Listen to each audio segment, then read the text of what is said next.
वजह से हमारी ज़मीनें, नौकरियां सब जो हैं वो बच जाएं और सेफ हो जाएं। इसके लिए किसी किस्म का भी कोई कानून, अगर अपनी पार्टी को मौका मिलता है, किसी किस्म का भी कोई कानून जो है स्टेट में बनाने की ज़रूरत पड़ेगी, तो अपनी पार्टी उसके लिए आगे रहेगी और कंधा से कंधा मिला के लोगों के साथ चलने के लिए तैयार है। जनाब सईद अल्ताफ़ बुखारी साहब ने जब इसका गठन किया 8 मार्च 2020 को, उस वक़्त आर्टिकल 370 और 35A की वजह से सारे जो है यहाँ पे दरवाजे बंद हो चुके थे। अल्ताफ़ बुखारी साहब ने और उनकी टीम ने, जो ओरिजिनल टीम थी, जो दिल्ली में जाके उन्होंने अपना मुतालबा रखा यहाँ के लोगों के बिहाफ पे, और वहाँ पे एक बात पहुँचाई कि ये जो ज़मीनें हैं और नौकरियाँ हैं ये हमारे यूथ को मिलनी चाहिए। और बुखारी साहब की इंटरवेंशन से नई दिल्ली ने ये नौकरियां और ज़मीन जो है वो बहाल रखी, और उसकी वजह से इस वक्त यहाँ डोमिसाइल जो है वही अब ज़मीन और जो है बाकी नौकरियां जो लेने के हकदार हैं। जैसे कि इस वक्त आज की डेट में जो भी रिक्रूटमेंट होती है वो इसी बेस पर हो रही है। एक बहुत बड़ा तनाव जो है वो गवर्नमेंट एम्प्लॉइज़ में पैदा किया जाता था जो नौकरी में आते थे। सईद बुखारी साहब ने उसको भी हल करवाया और हर लेवल पे जाके उसकी बात की, और एक बहुत बड़ी अचीवमेंट है, चाहे वो स्टेट गवर्नमेंट के एम्प्लॉइज़ की हो, अदरवाइज हो, लोगों के जो है वसाले उसमें खोल दिए और उसको भी ख़त्म करवाया। हमने जम्मू कश्मीर अपनी पार्टी का जो हमारा हेड ऑफिस है वो गांधीनगर में है, लेकिन हमने एक सब ऑफिस जिसको हम इलेक्शन ऑफिस भी कहेंगे वो हमने यहाँ नॉर्थ में खोला हुआ है। आज प्रेस कॉन्फ्रेंस हम इसलिए भी कर रहे हैं क्योंकि हम यहाँ के जो बाशिंदे हैं, यहाँ के जो लोग हैं, हमारी बहनें हैं, भाई हैं, उन सब को यहाँ हम आमंत्रित करते हैं। किसी को किसी किस्म की कोई प्रॉब्लम हो, हमारा ये दफ्तर उनके लिए 24 घंटे जो है खुला है, वो अपने ग्रीवेंसेस जो है या रख सकते हैं। आज जम्मू कश्मीर में बहुत सारे मुद्दे हैं जिनके लिए ये प्रेस कॉन्फ्रेंस जो है इसका एक दूसरा पार्ट जो है वो उनके लिए भी है। जैसे रेगुलराइजेशन है, जो डेली वेजर्स हैं उनको रोडों पे खज्जल होना पड़ रहा है, सीजनल वर्कर्स हैं, कैजुअल लेबरर्स हैं, बेशक कानून इन सिलसिलों में बना हुआ है कि उनको रेगुलराइजेशन करनी है।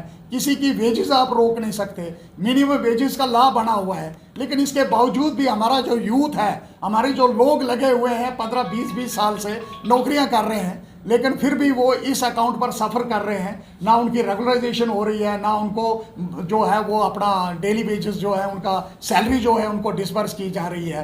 तो ये एक बहुत बड़ा मुद्दा जरूर जो है वो लोगों तक पहुंचाना है कि इनफैक्ट हमारी पार्टी जो है जम्मू कश्मीर अपनी पार्टी, इसका मंशूर क्या है और ये किसके लिए फॉर्म की गई है।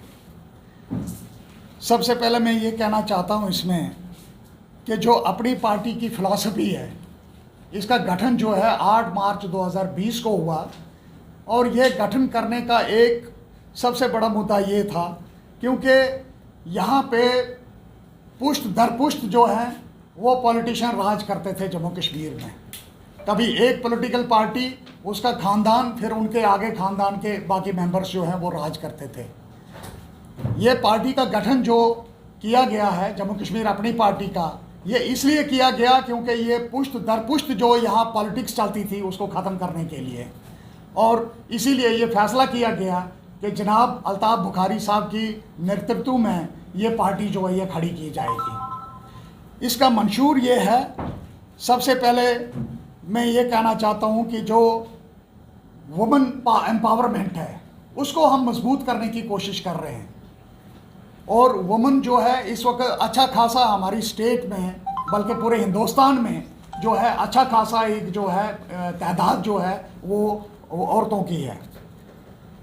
दूसरा, जो हमारा यूथ है जम्मू कश्मीर का, ये यूथ कहीं ना कहीं पीछे जो है अपने मसाइल के लेके आगे पीछे डिस्टर्ब होता रहा, और इसकी तरफ जो है किसी भी पॉलिटिकल पार्टी ने कोई गौर नहीं किया। हम चाहते हैं कि यूथ के साथ पूरा जस्टिस होना चाहिए।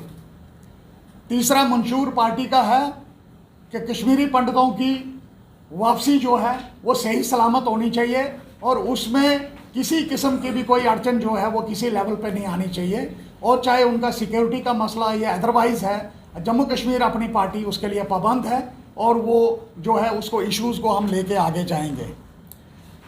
चौथा है प्रोटेक्शन, जो हमारे ओरिजिनल यहाँ के रेजिडेंट्स हैं उनके जात की प्रोटेक्शन, उनकी ज़मीन की प्रोटेक्शन।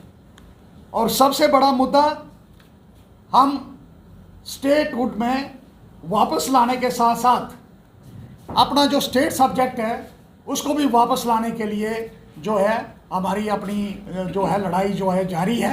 और इस लड़ाई को हम अंत तक ले जाएंगे ताकि हमारे लोगों को स्टेट सब्जेक्ट वापस मिले और आइडेंटिफिकेशन मिले, जिसकी वजह से हमारी ज़मीनें, नौकरियां सब जो हैं वो बच जाएं और सेफ हो जाएं। इसके लिए किसी किस्म का भी कोई कानून, अगर अपनी पार्टी को मौका मिलता है, किसी किस्म का भी कोई कानून जो है स्टेट में बनाने की ज़रूरत पड़ेगी तो अपनी पार्टी उसके लिए, इसलिए इन्होंने ये लिस्टें कैंसिल कर दी और दोबारा जो है अपने लोगों को एडजस्ट करने के लिए एक मौका और ले लिया ये। और जम्मू कश्मीर पार्टी जो है ये हिसाब लेके रहेगी और इसके लिए अगर हमें रोडों पे भी जाना पड़े हम रोडों पे भी जाएंगे। और यूथ के लिए हम हर लड़ाई लड़ने के लिए तैयार हैं। क्या मिली हुई है ये तो अभी कुछ भी नहीं है, और इसके बाद भी जो पैसा इकट्ठा हुआ है उसका कोई अनअकाउंटेड मनी है वो। राजपूत सभा इस वक्त रोडों के ऊपर है और मैं ये कहना चाहता हूँ और क्लियर करना चाहता हूँ कि जो महाराजा थे वो किसी एक पर्टिकुलर रिलीजन के महाराजा नहीं थे, वो हर कौम के राजा थे, चाहे उसमें कोई भी मेरे भाई बंधु, चाहे हिंदू, मुसलमान, सिख, ईसाई या उसके अलावा और भी किसी कौम के, क्योंकि महाराजा जी वो थे जिन्होंने इंसाफ के लिए इंडिपेंडेंस से पहले 1947 से पहले, आज़ाद होने से पहले हाई कोर्ट कायम किया था। और जो उस वक्त के हाई कोर्ट के फैसले थे उन्होंने वो हाई कोर्ट के फैसले अपने पर भी लागू करवाए और वहाँ उन्होंने उसको माना। कहते हैं कि महाराजा जी की छुट्टी जो है वो कितनी ज़रूरी है। तीसरा, जो ये एयरपोर्ट जम्मू में बन रहा है, हमारी इतनी बड़ी शख्सियत, हमारे महाराजा जिन्होंने एक्सेशन किया था जम्मू कश्मीर को गवर्नमेंट ऑफ इंडिया के साथ, भारत सरकार के साथ, तो ये जो एयरपोर्ट है ये महाराजा जी के नाम का बनना चाहिए, महाराजा हरि सिंह एयरपोर्ट बनना चाहिए।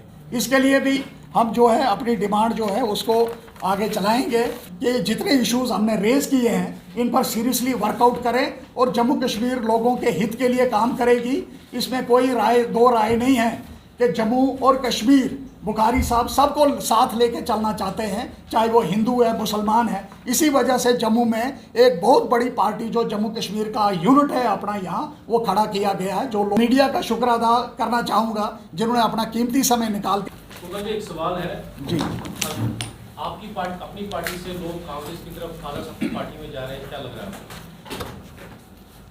देखिए, जो लोग जा रहे हैं हमारे पास एनरोल्ड मेंबर्स नहीं है। वो मैं बड़े अफसोस के साथ कहना चाहता हूँ कि पेपर ने एक न्यूज़ कैरी की थी कि 11 या 12 जो है अपनी पार्टी के लोग जो हैं वो रिज़ाइन दे के वहाँ चले गए, लेकिन हमारे रिकॉर्ड के मुताबिक उनका नाम हमारी लिस्ट में कहीं भी एग्जिस्ट नहीं करता। ये जो है ये फॉल्स न्यूज़ है, वो लोग हमारे नहीं हैं। उन्होंने अपने आप को ये प्रोपोगेट किया है कि नहीं जी हम दिग्गज नेता जा रहे हैं। आप जिनकी बात नहीं कर रहा हूं, मैं दिग्गज नेताओं की बात कर रहा हूं। दिग्गज नेता हमारी पार्टी से अभी तक नहीं कोई गए और मुझे ये पूरी श्योरिटी है और मैं इस मंच पर बैठ के ये दावा कर सकता हूँ हमारी पार्टी से कोई नहीं जाएगा।